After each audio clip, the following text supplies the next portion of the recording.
வணக்கம், நான் சுதர்ஷன் மகேஷ். பீகார் மாநிலத்துல இன்னும் சில மாதங்கள்ல சட்டமன்ற தேர்தல் நடைபெறவிருக்கிறது.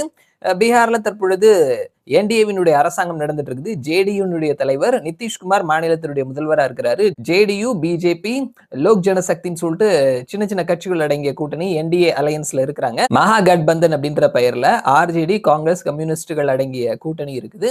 ஜன்ஸ்வராஜ் அப்படின்ற பெயர்ல தேர்தல் வியூக வல்லுநர் பிரசாந்த் கிஷோர் ஒரு கட்சி ஆரம்பிச்சு அவரும் இந்த தேர்தல்ல முதன்முறையா களம் காண்றாரு.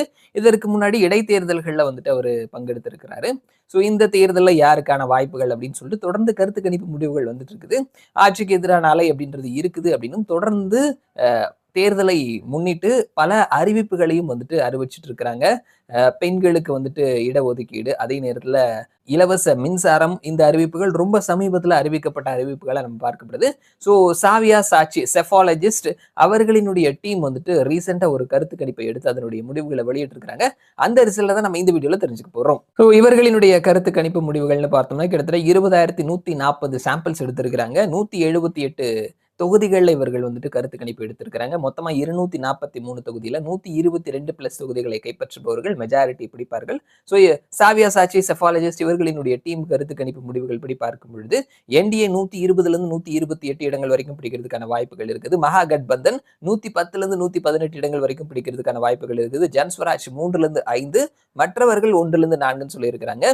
ஸோ இங்க வந்துட்டு என்டிஏ மேக்சிமம் சீட் பிடிச்சாதான் வந்துட்டு அவர்கள் ஆட்சியை பிடிக்கிறாங்க. மினிமம் சீட் 120 பிடிச்சாங்கன்னா வாய்ப்பு இல்லை அப்படின்ற மாதிரி தான் பார்க்க முடியுது. மகா கட்பந்தனை பொறுத்த மட்டும் இவர்கள் மேக்சிமம் சீட் பிடிச்சா கூட 118 122 அப்படின்ற நம்பரை தொடல. ஸோ இவர்களுக்கும் வந்து வாய்ப்பு இல்லை.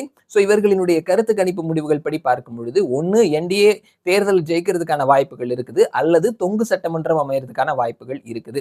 ஸோ போட்டி ரொம்ப கடுமையா இருக்குது என்டிஏ அண்ட் மகா கட்பந்தனுக்கு இடையில அப்படின்றது தான் வந்துட்டு சாவியா சாச்சி அவர்களினுடைய டீம் வந்துட்டு ரொம்ப ரீசெண்டான கருத்து கணிப்பு முடிவா வெளியிட்டு இருக்கிறாங்க. பீகார் தேர்தல்களும் ரொம்ப கடுமையா இருக்குது. என்டிஏ ஒரு ஸ்டெப் முன்னாடி இருக்கிறாங்க. அவர்கள் மேக்சிமம் சீட் பிடிச்சாங்கன்னா அவர்களினுடைய ஆட்சி அமையும், மினிமம் சீட் பிடிச்சாங்கன்னா தொங்கு சட்டமன்றம் அமையும் அப்படின்னு சொல்லி கணித்திருக்கிறாங்க. மறுபடியும் நான் உங்களை இன்னொரு வீடியோல சந்திக்கிறேன். அது வரைக்கும் நன்றி.